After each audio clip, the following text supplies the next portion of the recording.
Bienvenue sur Africa 24 dans cette nouvelle édition de QG News. Au sommaire de l'actualité, l'ONU dénombre près de 350 exécutions extrajudiciaires en un an au Burundi. Le haut commissaire aux droits de l'homme Zeid Ra'ad al-Hussein a déploré la détérioration tragique et massive de la situation dans le pays depuis avril 2015. L'informatisation des services de l'administration, moteur de performance en Afrique et particulièrement au Rwanda. Nous verrons néanmoins qu'à Kigali, les grandes écoles et universités ne produisent pas assez de profils techniques et de haut management qui correspondent aux besoins du marché de l'emploi. Et puis un artiste nigérian kidnappé puis relâché après 5 jours de détention au Nigeria.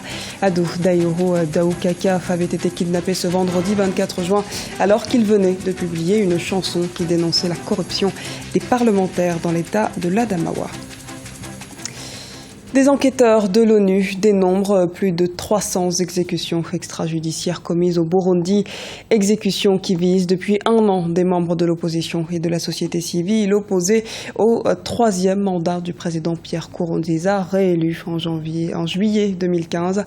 Les précisions de Zahra Mohamed Moutiou. Une escalade des violences. C'est en ces termes que l'ONU qualifie le climat qui prévaut au Burundi depuis un an. Dans un rapport présenté à Genève le 29 juin, le Haut Commissariat des Nations Unies aux droits de l'homme déplore 348 exécutions extrajudiciaires.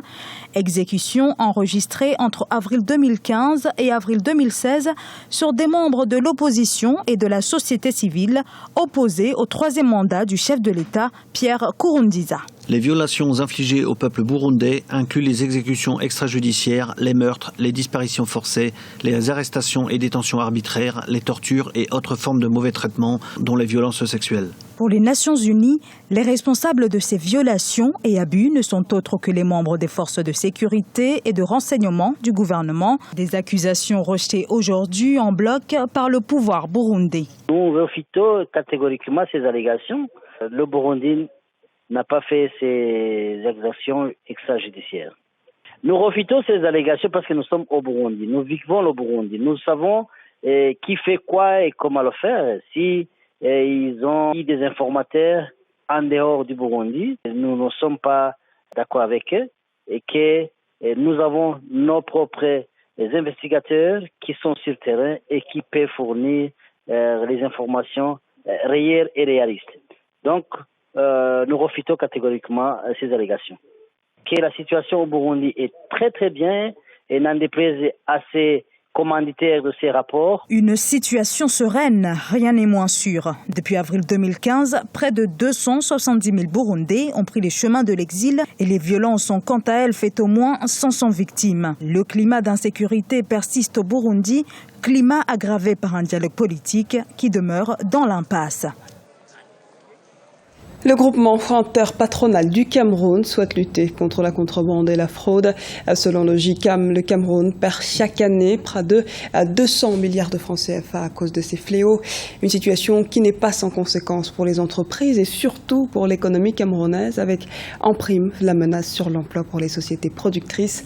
Explication dans ce reportage de notre correspondant au Cameroun, Chérif Ousmane Bardonka. Chaque année, les entreprises camerounaises perdent des centaines de milliards à cause du commerce illicite et des fraudes douanières. Selon le GICAM, le groupement interpatronal du Cameroun, ce sont près de 200 milliards de francs CFA qui échappent aux caisses de l'État camerounais. Une situation qui constitue une menace pour les emplois et un manque à gagner pour les entreprises. Nous avons connu une perte de chiffre d'affaires de plus de 10% pour BAT depuis quelques années. Nous avons, ne serait-ce que l'année dernière, en termes de recettes fiscales versées à l'État camerounais, nous avons versé moins de 1,5 milliard de francs CFA. Et nos prévisions pour 2016, c'est que l'État camerounais, nous ne paierons pas près de 2,5 milliards de francs CFA à l'État camerounais par rapport à l'année dernière. Je pense que c'est des chiffres assez importants. Et connaissant le contexte morose de l'économie camerounaise, je pense que c'est de l'argent qui aurait pu servir à développer et aider d'autres secteurs de notre économie. Tous les secteurs d'activité font désormais face à la contrebande et à la contrefaçon. L'industrie textile n'est pas épargnée. La cotonnière industrielle du Cameroun, la SICAM, principale fabricante de textiles au Cameroun, peine à satisfaire 15% de la demande nationale à cause de la fraude. Son chiffre d'affaires a baissé ces 10 dernières années et la société pourrait tomber en faillite si des solutions idoines ne sont pas prises. Au Cameroun, aujourd'hui, le marché de l'African Print est estimé à 25 milliards de francs CFA. La SICAM occupe à peine 10%, donc on fait 2,5 milliards de pagnes cette année, par exemple, chaque année depuis une dizaine d'années. Aujourd'hui, nous sommes complètement absents du marché, avec à peine 10%. Tous les autres pagnes que nous faisons, donc les fêtes des mères, les fêtes du 8 mars, non, ce n'est pas le vrai marché. Mais le vrai marché, nous sommes complètement absents. Les importations frauduleuses de divers produits ne sont pas sans conséquences pour la santé des populations et sur le chiffre d'affaires des entreprises. Pour combattre ce phénomène, le groupement interpatronal du Cameroun a mis sur pied un plan de sensibilisation et de répression avec l'appui des forces de l'ordre, de la douane et du ministère du Commerce. Cependant, les entrepreneurs préconisent également une valorisation et une mise en application des textes régissant le commerce pour une concurrence saine et loyale.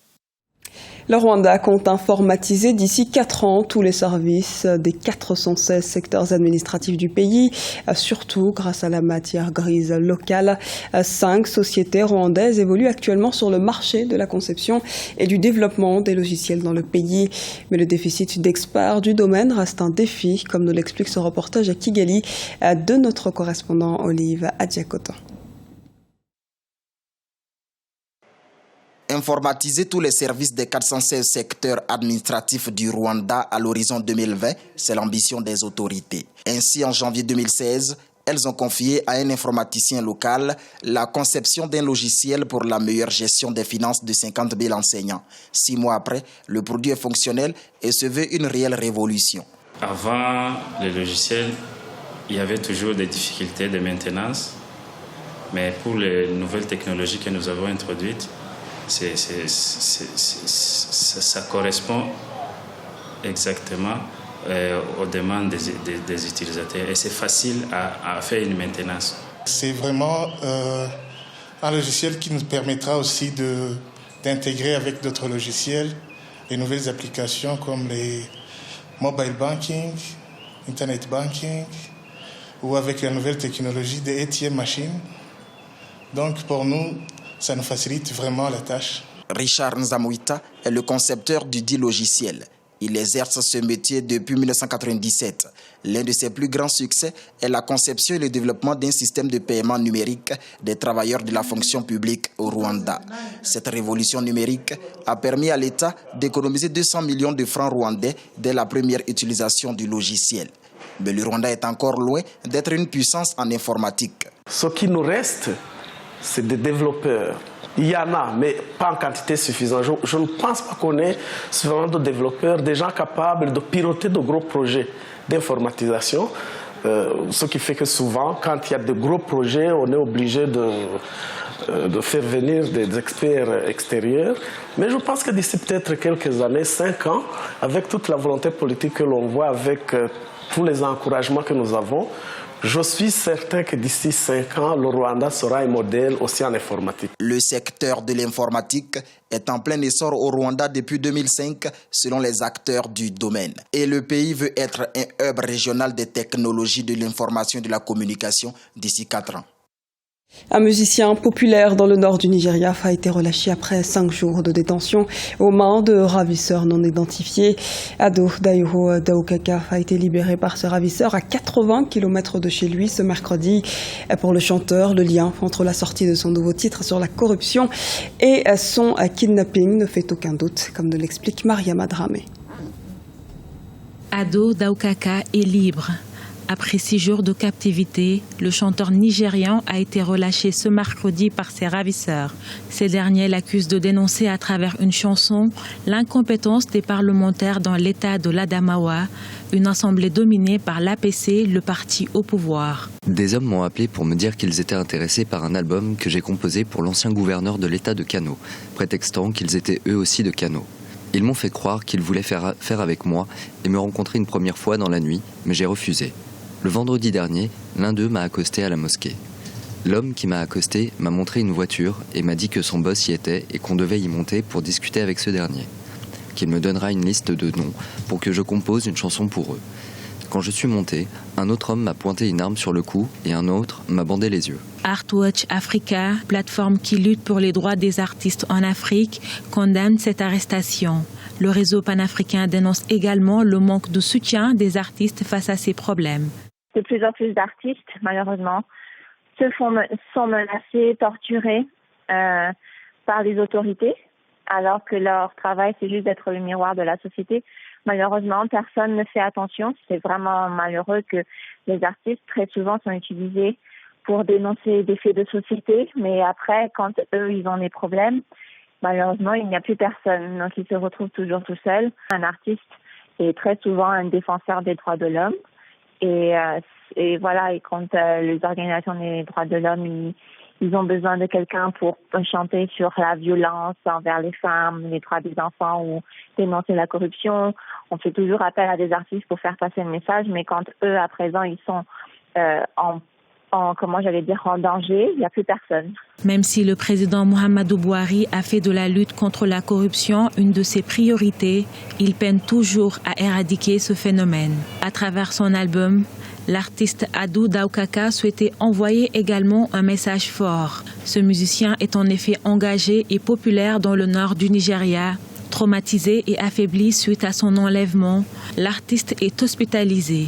La police a annoncé l'ouverture d'une enquête pour identifier les auteurs de cette prise d'otage. Danger de l'hypertension artérielle en Guinée. L'association guinéenne de cardiologie affirme que cette maladie serait la première cause d'hospitalisation dans les hôpitaux du pays. Le tabagisme, l'alcoolisme et la consommation abusive de sel contribueraient à la propagation massive de ce fléau. L'institution attire l'attention de la population et des autorités à ce sujet, notamment par le biais de la prévention. Malgré le nombre de personnes touchées en Guinée, la communication sur la maladie n'est pas assez abondante. Les malades ne sont pris en charge qu'après avoir fait un accident cardiovasculaire. Selon une enquête publiée en 2015, 30% de la population guinéenne est touchée par cette maladie. C'était le journal de la rédaction. Merci de nous avoir suivis. À retrouver dans un instant une nouvelle édition de l'actualité sur Africa 24.